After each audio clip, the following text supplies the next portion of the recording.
عبده ورسوله لا نبي بعده. اللهم صل وسلم وبارك على سيدنا محمد وعلى آله وأصحابه ومن تبعهم بإحسان إلى يوم الدين. أما بعد. Hadirin wal hadirat jamaah sekalian rahimakumullah. Mari sama-sama kita bersyukur kepada Allah Subhanahu wa taala dengan melafazkan kalimat hamdalah alhamdulillahirabbil alamin. Selanjutnya sama-sama kita bersalawat dan bersalam kepada junjungan kita Nabi Muhammad beserta keluarga, sahabat dan seluruh umatnya. Allahumma shalli wa sallim wa barik ala sayyidina Muhammad wa ala alihi wa sahbihi wa ummatihi ajma'in. Amma ba'd. Syukur alhamdulillah hari ini, subuh ini, atas izin Allah kita bisa hadir kembali di tempat ini. Tentunya agak berbeda dengan subuh sebelumnya. Oleh karena subuh ini jamaah subuh rahimahumullah ditemani oleh hujan, disaksikan perjalanannya oleh hujan, sehingga insya Allah air hujan itu nanti akan menjadi saksi kelak di yaumul qiyamah bahwa Bapak Ibu sekalian datang ke masjid ini melaksanakan ibadah sholat. Hadirin wal hadirat jamaah subuh rahimakumullah. Subuh yang lalu kita telah membahas tentang sifat wajib Allah yang kedua, yaitu qidam. Biasa juga ada yang membacanya qadim. Namun demikian ada yang membedakan maknanya, ada juga yang menyamakannya. Makna sederhana daripada sifat Allah qidam ini adalah terdahulu atau tidak ada permulaannya, sehingga disimpulkan tidak boleh kita bertanya kapan Allah mulai ada, karena sesungguhnya hal tersebut tidak layak digunakan untuk kemudian mempertanyakan esensi atau hakikat Allah Subhanahu wa taala, karena Allah berlepas diri dari waktu, kondisi, keadaan dan lain sebagainya. Sempat kita bahas pada pertemuan sebelumnya bahwa untuk alam semesta ini diperkirakan mulai ada sekitar kurang lebih 11 sampai sekian belas miliar tahun yang lalu. Lalu kemudian diprediksi mulai ada makhluk yang menghuni bumi ini kurang lebih 3, sekian miliar tahun yang lalu, dan kemudian dimulai dihuni oleh manusia pertama. Menurut hasil penelitian itu kurang lebih 2 sampai 3 juta tahun yang lalu. Nah, yang menjadi pertanyaan adalah Nabi Adam jaraknya dengan Nabi Muhammad Sallallahu Alaihi Wasallam kurang lebih hanya 5.000 tahun. Sedangkan yang sering kita dengar Nabi Adam adalah manusia pertama. Sedangkan jaraknya Nabi Adam dengan kita saat ini kurang lebih 7.600 tahun yang lalu. Berarti sangat jauh dibandingkan hasil penelitian para saintis atau ulama-ulama sains, yang mana mereka menyimpulkan manusia pertama itu justru hidup di dunia ini, di bumi ini kurang lebih 2 sampai 3 tahun yang lalu. Apakah hal demikian bertentangan dengan Al-Quran? Insya Allah kita jawab sama-sama. Yang pertama, menurut Prof. Shihab, salah seorang ulama Indonesia kelahiran Sidrap, jadi alhamdulillah beliau satu alamat, satu kampung dengan Kiai Haji Muhammad Yusuf. Beliau juga adalah orang Sidrap. Prof. Shihab satu-satunya ulama mufassir berkebangsaan Indonesia yang diakui di Al-Azhar. Sekalipun belakangan banyak yang menuduh beliau sebagai Syi'i atau Syiah. Bahkan tak sedikit ulama-ulama saat ini yang mengaku dirinya ulama menganggap Prof. Shihab ini termasuk mufassir yang menyesatkan. Tapi terlepas dari itu, bagi kita yang akademisi bagi ulama sebagian besar di Indonesia tetap mengakui kepakaran beliau sebagai ulama mufassir. Nah, bagaimana pandangan Prof. Syihab mengenai Nabi Adam alaihissalam sebagaimana yang sering ditafsirkan berdasarkan surah Al-Baqarah, A'udzubillahi minasyaitonirrajim, wa iz qala rabbuka lil malaikati inni ja'ilun fil ardi khalifah. Bahwa ingatlah ketika Allah Subhanahu wa taala berfirman kepada para malaikat bahwa Allah akan menciptakan khalifah di muka bumi ini. Khalifah ada yang menerjemahkannya sebagai pengganti, ada yang menerjemahkannya sebagai wakil. Tapi kemudian mayoritas ulama mengartikannya pengganti. Pengganti apa kita manusia di dunia ini? Khalifatullah fil ardh, yaitu pengganti Allah di muka bumi ini. Nah, itulah sebabnya ada buku yang lahir dengan judul Khalifatullahi fil Ardi. Nah, tapi nanti kita akan besar, kita ke Prof. dulu. Kata beliau, informasi tentang manusia pertama yang diciptakan sesungguhnya di dalam Al-Quran secara detail itu tidak ada pembahasannya, tidak ada uraiannya.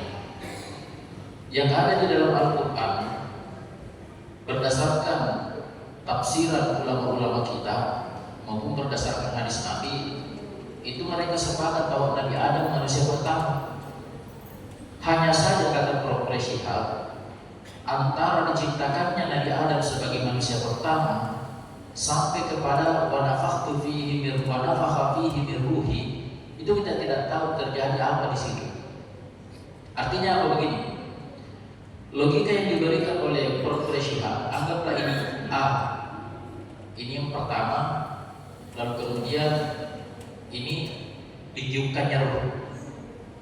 Bisa saja kata Prof. Syihab, Nabi Adam yang diciptakan pertama, tapi kemudian untuk kemudian meniupkan Nabi Adam roh, itu kita tidak tahu antara. Ibaratnya huruf A sampai Z kita sepakati ada huruf A, ada juga huruf Z.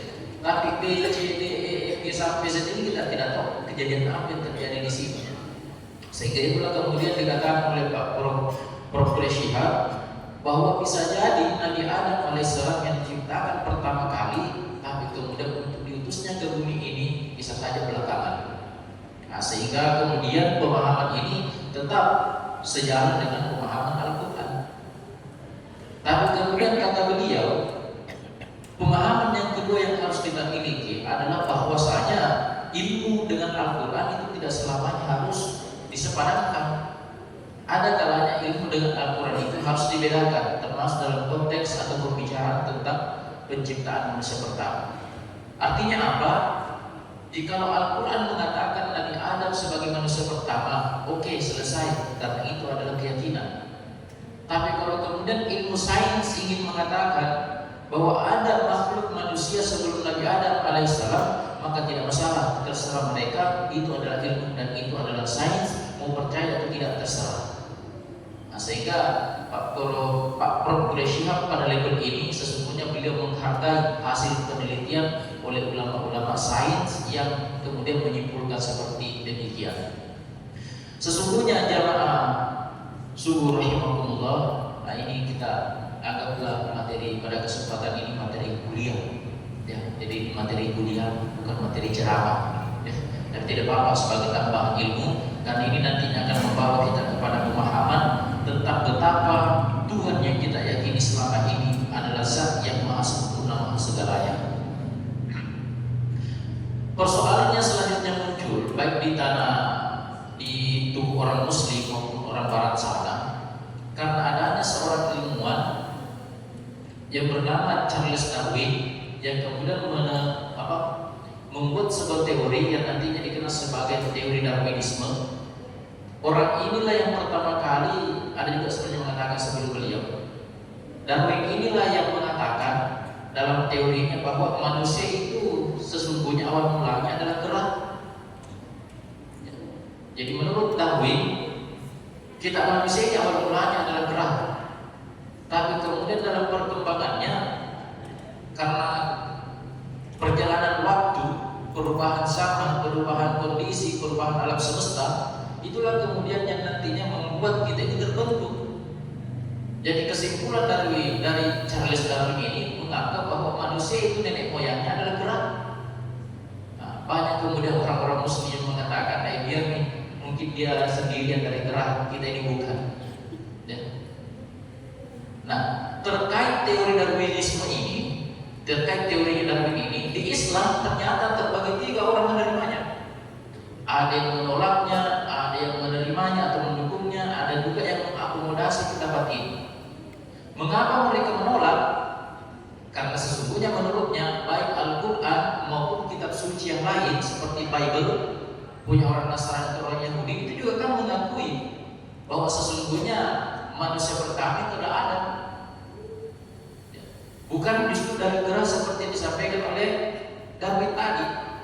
Bahkan kalau kita lihat Al-Quran surah Al-Baqarah, walau ada alimtumul ladzina tadaw minkum bis-sabti faqulna lahum kunu qiradatan khasiin.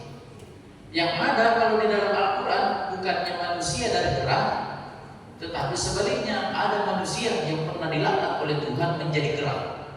Nah, itu umatnya Nabi Musa alaihissalam. Ya, di dalam Al-Quran itu ditegaskan oleh Allah, walau qad alimtumul ladzina tadaw minkum bis-sabti faqulna lahum kunu qiradatan khasiin. Lalu kemudian Allah katakan, faja'alnaha nakalan lima baina yadayha wa ma khalfaha wa mau'izatan lil muttaqin. Mengapa hal itu terjadi? Kata Allah Subhanahu wa taala, itu agar supaya menjadi perhatian, menjadi pembelajaran untuk orang-orang pada saat itu dan juga orang-orang belakangan. Siapa orang-orang belakangan? Adalah kita termasuk umatnya Nabi Muhammad. Maka dari itu kemudian Allah Subhanahu wa taala memberi sebuah penegasan bahwa kalau Allah Subhanahu wa taala ingin mengazab suatu kaum, tidak ada yang sulit bagi Allah. Hanya saja itulah keistimewaan kita umatnya Nabi Muhammad. Oleh karena bagaimanapun dosa yang kita lakukan di dunia ini untuk saat ini, selama ada yang mengatakan Allah, Allah, Allah, maka tidak akan terjadi kiamat. Azab juga tidak serta-merta langsung diturunkan kepada kita sebagaimana umat-umat terdahulu. Nah, ini yang pertama. Saya percepat. Jadi ada di antara orang-orang Islam yang sesungguhnya menolak secara paten, secara mutlak teori Darwin tadi, bahwa manusia itu berasal dari gerak. Tetapi ternyata ada juga yang menerimanya. Siapa yang menerimanya? Salah seorang bernama seorang sosiologis namanya Ibnu Khaldun, yang kemudian nanti pendapat beliau ini dibenarkan atau diterima oleh adiknya Hasan al-Banna yang bernama Jamal al-Banna. Beliau adalah 2 orang tokoh Ikhwanul Muslimin di Mesir sana. Jadi Ikhwanul Muslimin ini adalah bisa dibilang tokoh yang organisasi ya. Organisasi yang bisa dibilang agak-agak radikal sedikit, agak ekstrim. Kalau dia lihat kepemimpinan atau presiden tidak sesuai dengan ajaran Islam, itu mereka siap berjuang untuk menurunkan presiden itu. Nah, ini Ikhwanul Muslimin di Mesir sana yang terjadi.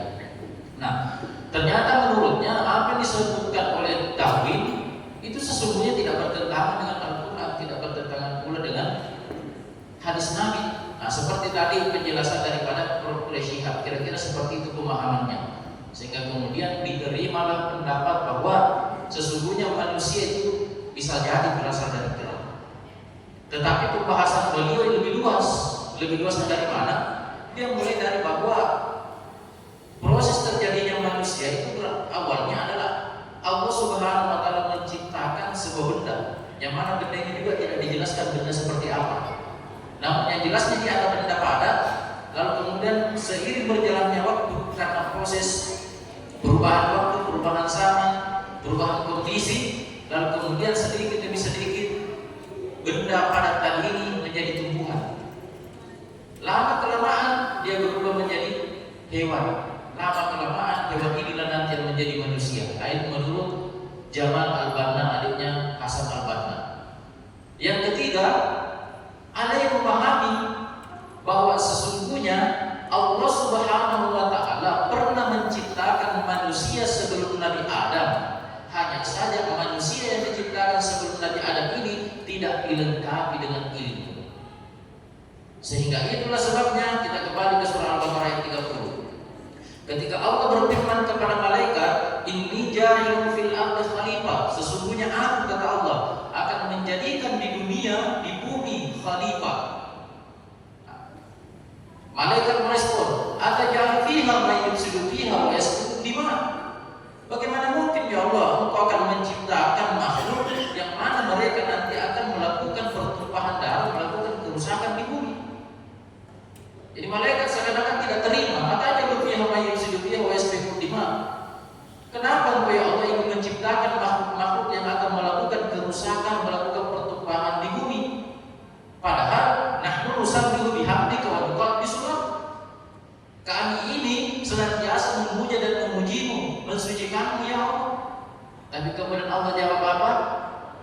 Nusabbihu bihamdika wa nuqaddisu lak. Qala inni a'lamu ma la ta'lamun. Saya lebih tahu apa yang akan ingin saya lakukan. Pengetahuan saya dengan kalian itu jauh lebih tinggi ketimbang kalian. Nah, maka pada saat itu kan malaikat dalam beberapa kitab tafsir itu meminta ampun kepada Allah. Apa yang dibekali oleh Allah Subhanahu wa taala kepada manusia itu, khususnya Nabi Adam dan keturunannya, ternyata wa 'allama Adam al-asma'a kullaha. Tsumma aradahum 'alal malaikati fa qala anbi'uni bi asma'i. Nah, saya percepat saja. Pada saat itu Allah Subhanahu wa taala menguji malaikat. "Hei malaikat, kalau kalian menganggap diri kalian lebih tinggi derajatnya daripada manusia, coba kamu sebutkan nama-nama ini." Ada yang menyebutkan nama yang dimaksud di dalam Al-Quran ini adalah Asmaul Husna. Ada juga mufassirin yang mengatakan adalah nama-nama benda yang Allah Subhanahu wa taala tampakkan di hadapan malaikat dan Nabi Adam pada saat itu. Kalau engkau merasa wahai para malaikat, engkau jauh lebih di atas derajatnya daripada manusia, dari Adam khususnya, coba sebutkan nama-nama ini. Tapi apa yang terjadi?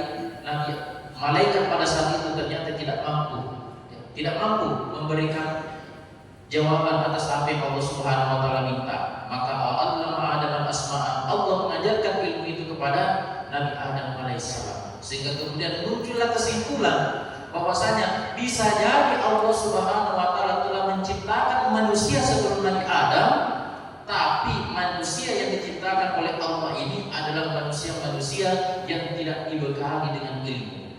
Itulah yang kita pelajari di sekolah-sekolah yang disebut sebagai manusia purba, yang di zaman Mesolitikum, Paleolitikum, Neolitikum, itu semua saya tidak terlalu paham juga ini dan pelajaran IPA ya, di zaman batu itu. Nah, sehingga kemudian apa yang ingin kami sampaikan pada kesempatan ini, poin intinya adalah bahwa seluruh ciptaan itu memiliki permulaan.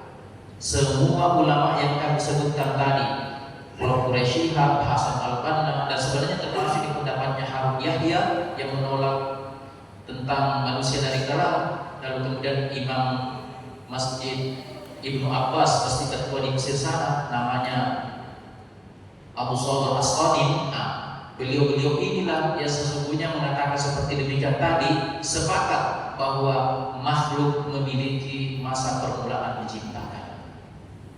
Sehingga dengan demikian, karena memiliki masa permulaan diciptakan, pastinya ada yang menciptakannya. Siapa yang menciptakannya?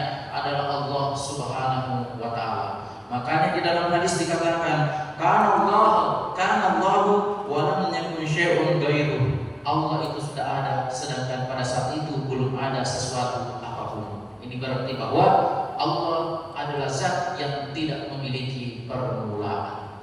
Hadirin wal hadirat jamaah syukur rahimakumullah, itulah yang sempat kami sampaikan pada kesempatan ini. Mohon maaf atas kelebihan waktu. Terima kasih atas segala perhatian. Mari kita akhiri dengan sama-sama berdoa.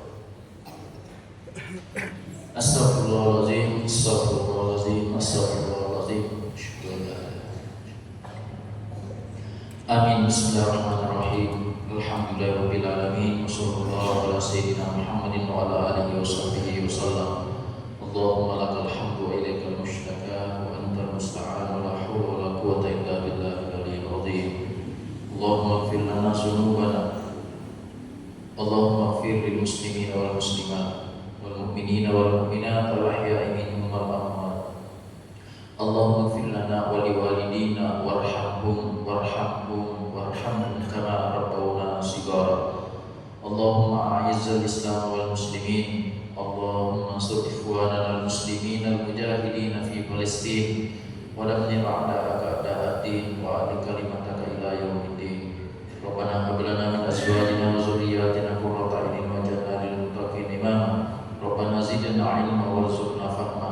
اللهم فقهنا في الدين وعلمنا التأويل. ربنا آتنا في الدنيا حسنة وفي الآخرة حسنة وقنا عذاب النار. وصلى الله على محمد وعلى آله وصحبه وسلم والحمد لله رب العالمين. تقبل دعاءنا يا الله بسر الفاتحة.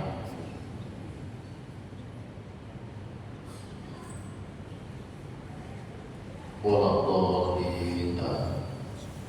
Wassalamualaikum warahmatullahi